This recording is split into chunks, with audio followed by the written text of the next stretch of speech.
genocide scholars are sounding the alarm over Ethiopia. Drone jihad. Iranian Mohajer 6 drones spotted in Ethiopia. The apparent delivery of Iranian UAVs to Ethiopia is highly notable, as the country also maintains a close relationship with Israel and is a frequent importer of Israeli armament and other military services such as training. In fact, Ethiopia's inventory of unmanned aerial vehicles previously consisted almost entirely of Israeli systems like the Arosteros and Wandub Miniers. Why has Israel invited the genocidal Oromo Foreign Minister of Ethiopia to Israel? The Ark of the Covenant? Gideon meets Gideon. What is going on? On Wednesday, 12th March 2023, Israeli Minister of Foreign Affairs Gideon Saar hosted close ally of genocidal Abiy Ahmed, Black Hitler, war criminal Minister of Foreign Affairs of the fascist Oromo Islamic regime, Gideon Timotheus, on his first visit to Israel. The two foreign ministers first met privately and then held an expanded bilateral meeting focused on enhancing relations between the two countries in all areas. Foreign Minister Saar announced that he will soon undertake a reciprocal visit to Ethiopia.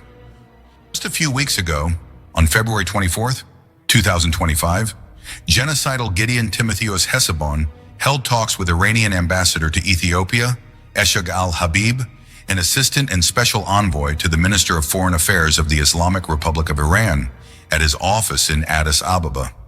And on the 16th of January 2025, Iran's parliament speaker Mohammad Bakr Kalibaf visited Ethiopia and met with Black Hitler, aka Abiy Ahmed Ali, and his genocidal foreign minister Gideon Timotheus.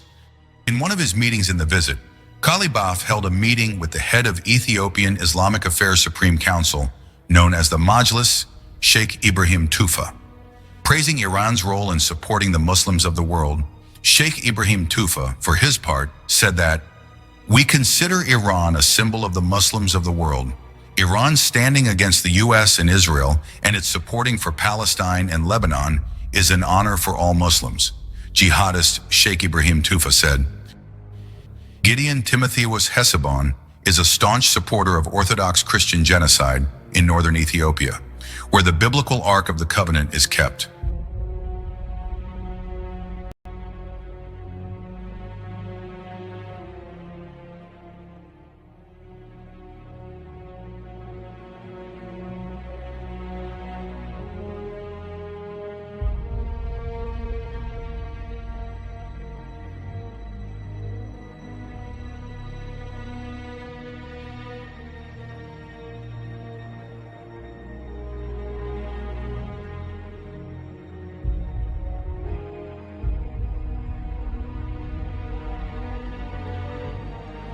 I am very humbled and privileged to be part of the Qatari National Day celebration, which is taking place in Al Darbasseh.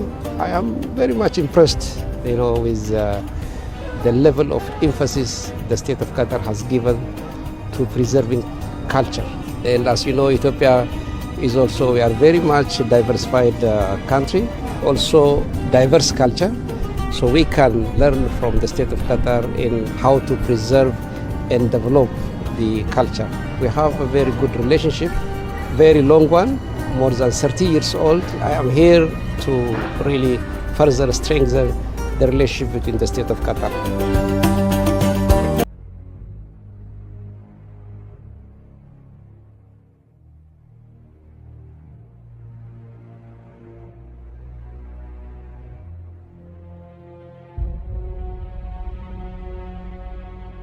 Prime Minister Narendra Modi is in Addis Ababa, Ethiopia, beginning a two-day state visit to Ethiopia.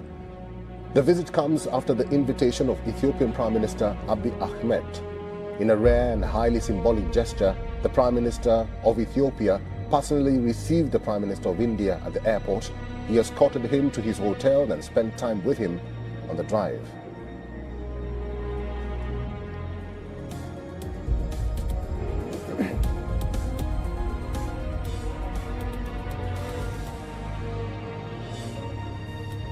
Ethiopia and China have pledged to deepen strategic cooperation during the talks between Prime Minister Abiy Ahmed and Chinese Foreign Minister Wang Yi. Both sides stressed stronger China-Africa cooperation. Prime Minister Abiy Ahmed met Chinese Wang Yi in Addis Ababa, with both sides pledging to strengthen mutual support and align development strategies. Abiy described China as a close brother and trusted strategic partner, praising Beijing's long-standing support for Ethiopia's economic and social development and its role in implementing outcomes of the Forum on China-Africa Cooperation Summit. He reaffirmed Ethiopia's commitment to the One China principle and expressed willingness to deepen cooperation in infrastructure, new energy, artificial intelligence, and regional affairs. Israeli Foreign Minister Gideon Saar arrived in Addis Ababa for an official working visit. Warmly welcomed by Ethiopian Prime Minister Abiy Ahmed and Foreign Minister Dr. Gideon Timotheos. Accompanied by a high-level trade delegation from sectors including technology, agriculture and health. Saar's visit underscores a deepening of Ethio-Israeli ties amid intensifying geopolitical competition in the Horn of Africa, particularly with Egypt's growing regional influence. European External Action Service Deputy Secretary General for Political Affairs Olof Skog paid an official visit to Ethiopia this week, where he held discussions with Foreign Minister Gideon Timotheos, President Haile Selassie and other senior government officials. The talks focused on reviewing the state of EU-Ethiopia relations and identifying opportunities to further strengthen collaboration. The relationship between the European Union and Ethiopia, one which we believe has great promise. We believe that in the current geopolitical juncture, where there is some big players who are questioning the UN Charter and international law, those of us who hold these values and principles very dear need to cooperate and stay close together. The Nile has always been Egypt's lifeline, and Ethiopia's massive dam, GERD, is changing everything.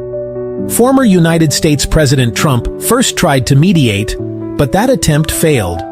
Now, in mid-January 2026, Trump offered to restart U.S. mediation. This time, the focus is on operational guidelines rather than binding quotas.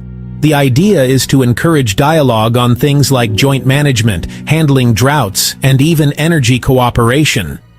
The plan is to include all parties, Ethiopia, Egypt, and Sudan, to help reduce tension. Egypt and Sudan actually welcomed the offer. Egyptian President al-Sisi confirmed he values mediation, but emphasized that protecting Egypt's water remains crucial. Trump addressed the Renaissance Dam dispute for the fourth time in less than a month, reiterating his concern that the dam poses a significant threat to Egypt's water security. He blamed the previous Democratic administration for having financed and enabled the project. He claimed coordination with Cairo was underway and spoke vaguely of a pretty long-term solution without providing further details. The Nile and Gaza, a transactional bargain? Against this backdrop, it is not unreasonable to connect Trump's comments on the dam to broader regional developments, most notably Gaza. The issue had not featured on his public agenda during his second term until it became relevant to a potential ceasefire deal between Israel and Iran. That moment was soon followed by Israeli PM Benjamin Netanyahu's visit to Washington, the public resurfacing of proposals for a so-called humanitarian city, and renewed media advocacy from pro-Israel outlets promoting long-standing ideas to either relocate the Palestinian population of Gaza into Egypt's Sinai Peninsula or place the territory under Egyptian control. Trump appeared to be laying the groundwork for a perilous trade-off: Nile water security in exchange for Egypt's complicity. This recent photo, taken at the palace in Addis Ababa, it shows Prime Minister Abiy Ahmed with a visitor. But who is she? Officially, her visit was kept completely under wraps. But this one picture, well, it blew the lid off a much larger and way more controversial story. Okay, and this is where things get really weird. In Ethiopia, you hear crickets, total media silence, nothing from the prime minister's official channels, but back in her home country, Azerbaijan, it's all over the news. They're hailing it as an official visit, saying she even brought an invitation from her father, the president. So why the complete silence on one side and a full-on celebration on the other? To figure out who she is and, why this whole visit was so hush-hush, we've got to zoom out a bit. We need to look at this surprising friendship that's been bubbling up between Ethiopia and Azerbaijan. Now, this relationship didn't just pop up overnight. I mean, they've had diplomatic ties since the early 90s. But look at this timeline. Something clearly changed after 2018. Things just took off. The relationship got way more intense, both diplomatically and economically. The big question, of course, is why? What was the catalyst? Well, one huge piece of the puzzle seems to be money, or more specifically, a lack of access to it. The investigation we're looking at points to this alleged statement from Prime Minister Abiy back in 2021. He basically said their bank accounts for buying weapons were frozen. And what do you do then? He says they started moving cash in suitcases. Literally, suitcases. And it turns out both countries were kind of in the same boat. Ethiopia was getting a lot of heat internationally for its internal conflicts. At the same time, Azerbaijan was dealing with sanctions from the US and the EU for a bunch of reasons.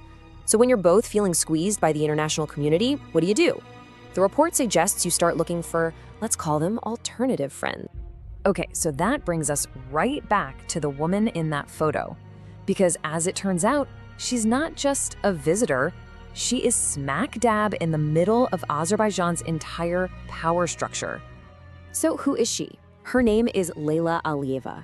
And yeah, she's the president's daughter, her dad's the president, her mom's the vice president. Talk about a power family.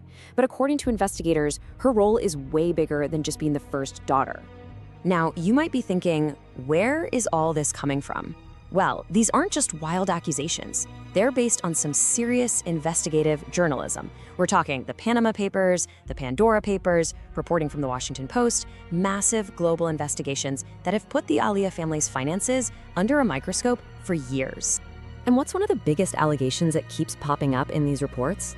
That a huge chunk of the family's incredible wealth is connected to the illegal arms trade.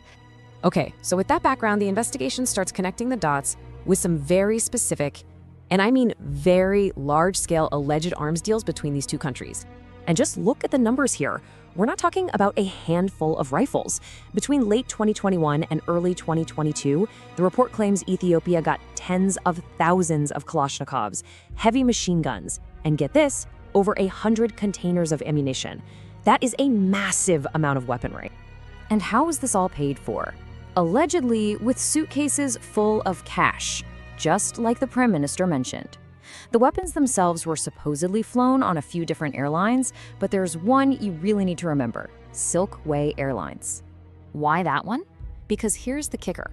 Other investigative journalists have already reported that Silkway Airlines is directly tied to, you guessed it, the Aliyeva family. But this whole alleged operation, well, it didn't exactly go off without a hitch. In fact, according to the source material, it was about to hit a very big and very expensive snag. So fast forward to November 2022. The whole thing comes to a grinding halt. 3 ships, allegedly full of these weapons headed for Ethiopia, are stopped dead in their tracks. The Eritrean Navy seized them in the Red Sea. For the buyer, this was an absolute disaster. We're talking millions and millions of dollars just gone. And to really get why Ethiopia lost everything, you need to understand one little 3-letter acronym in shipping.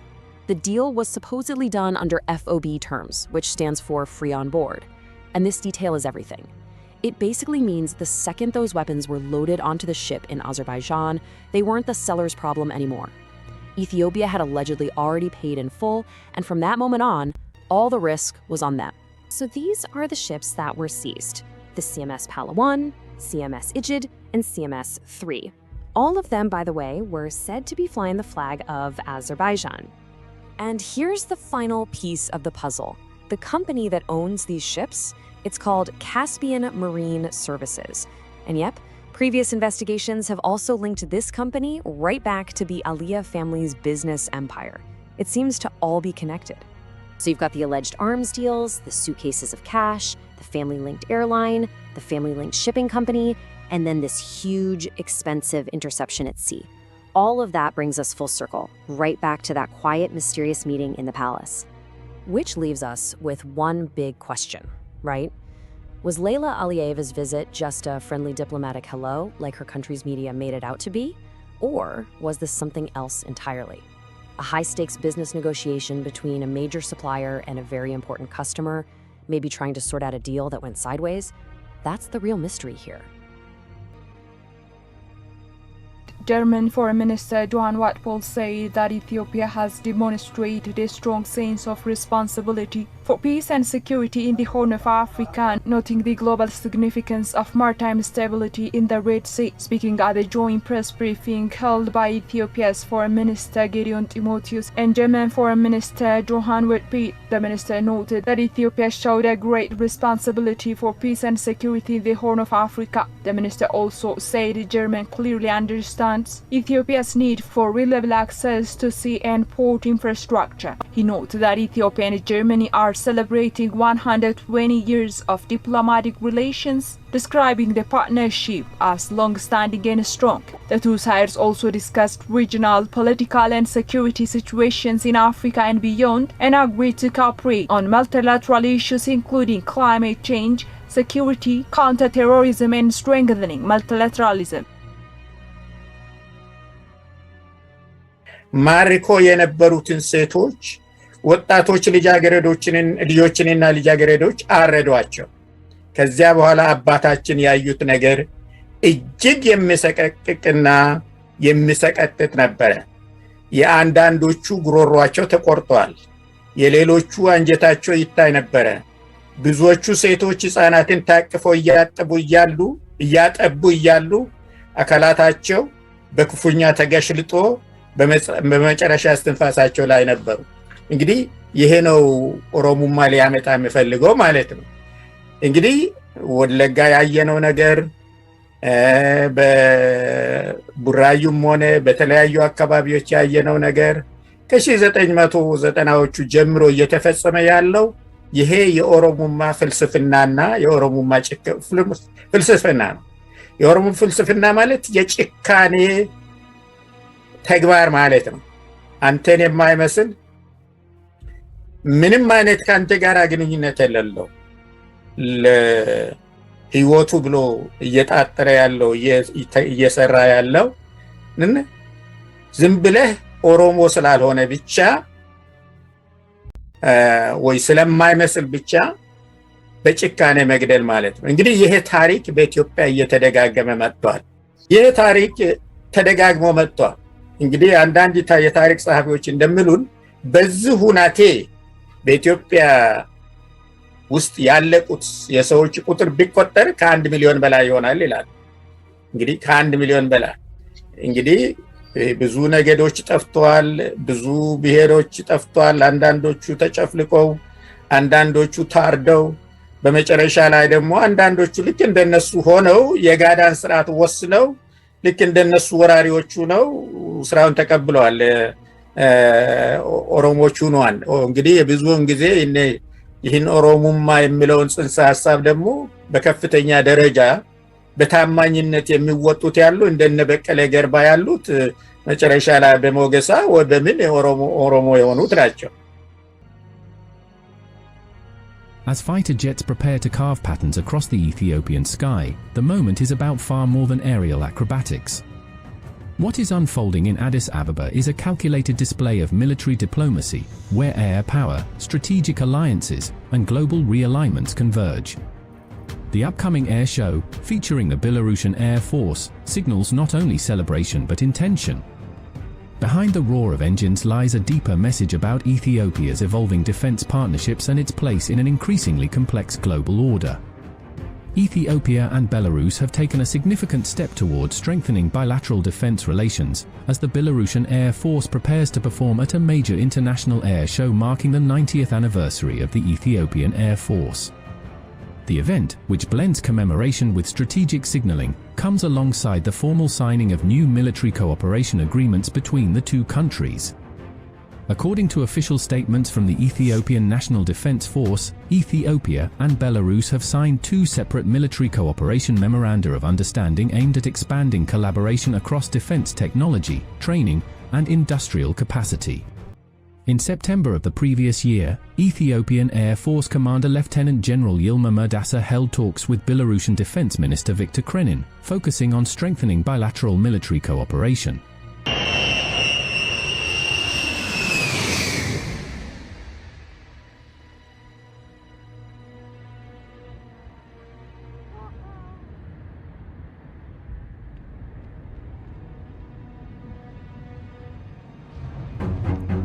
What if the UAE's biggest Horn of Africa bet isn't about ports, coastlines, or the Red Sea, but about walking away from them entirely? While Djibouti hosts superpower bases, Somalia stretches along 3,000 kilometers of coastline, and Eritrea sits meters from Yemen's war.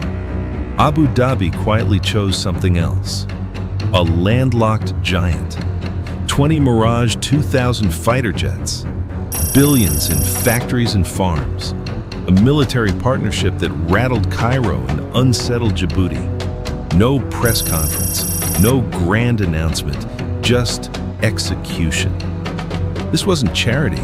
Why Ethiopia suddenly became its anchor in East Africa, and what this gamble means for regional power, ports, and war corridors, stretching from Yemen to Sudan.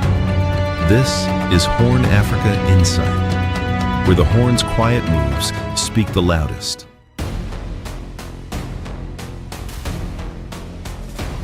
Before Ethiopia, the UAE tried the obvious options. Eritrea came first. Asab Port, deep water, direct access to Yemen. From 2015 to 2021, Emirati jets flew combat missions from Eritrean soil. Then, silence. In 2021, the base shut down. Abruptly, officials stayed vague. Analysts weren't. Asmara proved unpredictable. Strategic access depended on one leader, one relationship, one mood. Abu Dhabi walked away with a lesson. Rented ports expire. Then, Djibouti. DP World ran Dorle Container Terminal until 2018, when Djibouti seized it overnight. International courts ruled for Dubai. Djibouti ignored them. China filled the vacuum. Finally, Somalia. The UAE invested, trained forces, and built Berbera, then collided with Mogadishu over Somaliland. Turkey and Qatar moved in. Abu Dhabi lost federal influence. 3 coastal states, 3 strategic dead ends. So, the UAE rewrote the map. January 2026, Harar Meta Air Base. Mirage, 2000 sliced through Ethiopian skies during the Air Force's 90th anniversary. Behind closed doors, something bigger landed. According to multiple reports, the UAE agreed to transfer around 20 Mirage 2009 multi-role fighters to Ethiopia. Not sold, donated. At market value, that's $400 to $500 million in aircraft before training, weapons, and sustainment. Total exposure likely exceeds $700 million. This wasn't generosity, it was leverage. Maintenance pipelines, pilot training, weapons integration, intelligence alignment. Ethiopia's Air Force modernization now runs through Emirati channels. And then there's Berbera. January 2nd, 2024. Ethiopia and Somaliland sign an MOU for Red Sea access. Who controls Berbera Port? DP World. The UAE didn't need sovereignty, it needed throughput. Every Ethiopian container through Berbera strengthens an Emirati asset, without dealing with Djibouti, China, or Eritrea's politics. This wasn't about coastline, it was about control. What makes the UAE-Ethiopia alignment different isn't the money or the jets, it's the message. Across the Horn of Africa, smaller states are reading this deal carefully. Because it signals a shift most leaders don't want to admit. Regional relevance is no longer guaranteed by geography alone. For decades, ports were power. Coastlines meant leverage. Hosting foreign bases meant protection. But the UAE's pivot tells a different story. Abu Dhabi didn't reward proximity. It rewarded scale. Ethiopia doesn't just consume influence, it absorbs it. Population size, industrial depth, political gravity. When a state reaches that threshold, it stops begging for access and starts shaping corridors. This unsettles neighbors. Djibouti worries about being bypassed. Eritrea worries about being ignored. Somalia worries about being outpaced. Even Kenya watches closely. The Horn is quietly splitting into two categories: states that host power and states that generate power. The UAE placed its bet on the latter. That choice forces an uncomfortable regional question. As infrastructure expands and markets consolidate, will smaller states integrate or be sidelined? Because in this new order, being strategically located isn't enough. You either anchor the system or the system routes around you. Ethiopia gained something historic: practical Red Sea access without war, fourth-generation fighters that alter the regional balance, capital inflows exceeding $6 billion across industry, agriculture, and logistics. Somaliland gains its strongest recognition leverage yet. The UAE gains permanence. Meanwhile, Djibouti feels pressure. Its monopoly weakens. Rail routes reroute. Chinese-backed dominance faces competition. Eritrea gets isolation. No port revenue, no leverage, no alternative patron. Somalia's federal government watches influence slip again, while regional actors bypass Mogadishu entirely. This is the brutal hierarchy Abu Dhabi embraced. Giants get partnerships, small states get replaced. And Egypt? Cairo notices Ethiopian air power upgrades immediately. Not because of war, but because balance shifted quietly. The fighter jets grab attention. The factories lock power. UAE-linked firms now anchor industrial parks outside Addis Ababa. Agribusiness projects spread across Ethiopia's river basins. Logistics corridors stretch from factories to Berbera. On behalf of the President of the United States, Donald Trump, and the United States Secretary of State Marco Rubio, the United States Assistant Secretary of State Christopher Landau expressed his feeling of honor to be part of the Ethiopian Air Force's 90th year celebration. Leading a delegation to the Ethiopian Air Force headquarters and Black Lion Air Expo, the Assistant Secretary underscored the Ethiopian Air Force is only growing each year. It's an honor to be here in Ethiopia today.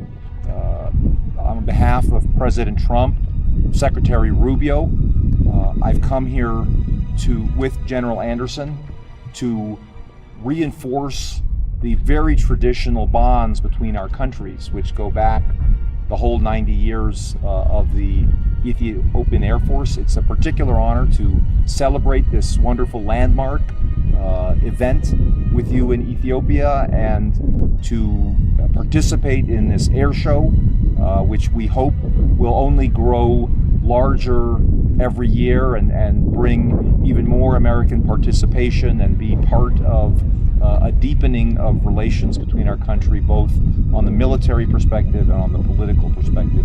Landau added United States Ethiopia own mutual security objectives in the Horn region of Africa and a shared commitment to regional stability. As to him, Ethiopia and the United States together can resolve some of the regional conflicts in Africa. Secretary Rubio was very disappointed a few months ago when he was unable to come to Ethiopia. He was supposed to be here last year in recognition of the deep ties between our two countries and the importance of Ethiopia, not only as a country in its own borders, but as really a very important force in the region. And we think together we can play a stronger role to resolve some of the regional conflicts And so I am here in Ethiopia to discuss with your leadership how we can better cooperate and move forward together so that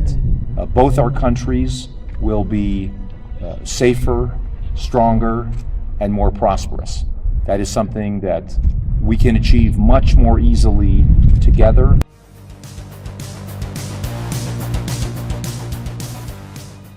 Footage has been released capturing Russia's delivery of up to 6 Yak-130 jet trainer and light combat aircraft as well as at least 1 Orion reconnaissance and strike UAV to Ethiopia. The Yak-130 have the tail numbers 2301, 2302, 2303, 2305, and 2306. They were demonstrated during the Aviation Expo 2026 airshow at the Bishoftu airfield of the 1st Central Air Base of the Ethiopian Air Force. This was reported by Russian Center for Analysis of Strategies and Technologies. It turned out that Russians successfully sold their Yak-130 aircraft to Ethiopia, which had previously received 2 problematic Indian Su-30K in January 2024 aircraft that Russia had been trying to sell for 15 years. It is known that Ethiopia is one of the traditional buyers of Russian weapons. The core of the Ethiopian Air Force's combat aviation consists of 8 Su-27 and 3 Su-27UB purchased from Russia in the 1990s, as well as the 2 Su-30K, 1 Su-25T, 2 Su-25UB, and 6 MiG-23B mentioned above. Russians are not providing any information on the possible cost of the contract to supply Yak-130 aircraft and Orion drones to Ethiopia, including whether payment has been made, and if so, whether it was in cash, via barter, or on credit. It is likely that, for Russians, this delivery of Yak-130 and Orion UAVs carries mainly psychological significance. It shows that their military products remain in demand, at least among third world countries loyal to the Kremlin. When diplomatic traffic accelerates, it is rarely accidental. Over the past month, Addis Ababa has witnessed a steady procession of high-level foreign delegations arriving at Arat Kilo, the seat of Ethiopia's executive power. From the Middle East to East Asia, from Europe to North America, senior officials have held tightly scheduled meetings with Prime Minister Abiy Ahmed and Foreign Minister Gedeon Timotheos. The pattern is unmistakable. Ethiopia has become a focal point of renewed geopolitical attention, and the conversations taking place behind closed doors are as consequential as they are deliberate. In the days following consultations that included an envoy associated with US President Donald Trump, another prominent visitor arrived in the capital. The United Kingdom's Foreign Secretary, Yvette Cooper, conducted an official visit to Addis Ababa, adding momentum to what diplomats describe as an unusually dense period of engagement. Within just 30 days of the new year, she became one of a succession of senior foreign officials to pass through Arat Kilo's doors. So I'm here in Ethiopia. I've been meeting the Prime Minister and ministers from across the government, talking to local businesses. It's a huge honour to be in Ethiopia for my first African visit as Foreign Secretary. The UK-Ethiopia Economic Partnership is a huge opportunity. We're also building new partnerships around migration too, because in order to tackle some of the serious problems that we have in the UK with small boats, we also need to tackle some of the causes and ensure that there are jobs and opportunities to prevent people migrating in the first place and working on that economic investment. It's an opportunity too to make sure that we've got the jobs of the future for young people. We've also been talking about the importance of regional stability and preventing conflict. It's why it's so important that there is de-escalation in northern Ethiopia in all of these areas. It's the partnerships that we build abroad that make us stronger at home. A lot of uncertainty in Tigray at the moment following that drone strike over the weekend. The TPLF, the regional government there, accusing the national army of carrying out that attack. The army has not said anything yet, but there's a lot of fear. Some people are leaving some of the areas fearing more attacks. We have heard from Prime Minister Abiy Ahmed in Parliament. He spoke about those issues and he blamed TPLF of causing these problems. All these things are making people quite worried because they remember when there was the other conflict where more than 100,000 people were killed and people are still recovering from the effects of that conflict, and they don't want to see that, and so they're asking both sides to de-escalate. Addis Ababa Tourism Commission announced that various preparations have been made to provide genuine service for the guests who will come to participate at 39th African Union Summit in Addis Ababa. The 39th Ordinary Session of the African Union, AU, Assembly of Heads of State and Government will take place from February 11th to 15th, 2026, in Addis Ababa, under the theme, Assuring Sustainable Water Availability and Safe Sanitation Systems to Achieve the Goals of Agenda 2063.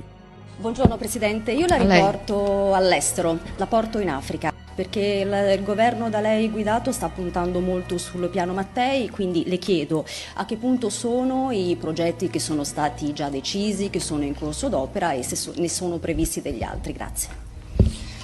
Grazie per questa domanda. Stiamo lavorando all'organizzazione del Summit Italia-Africa. Ricorderete che fu, quello con il quale fu lanciata l'iniziativa del Piano Mattei. Si svolge ogni 2 anni, quest'anno si dovrà svolgere in Africa, ragionevolmente lo faremo in Etiopia, che è anche la sede dell'Unione Africana, e quella sarà secondo me la sede per presentare i nuovi progetti, i nuovi paesi che stiamo coinvolgendo.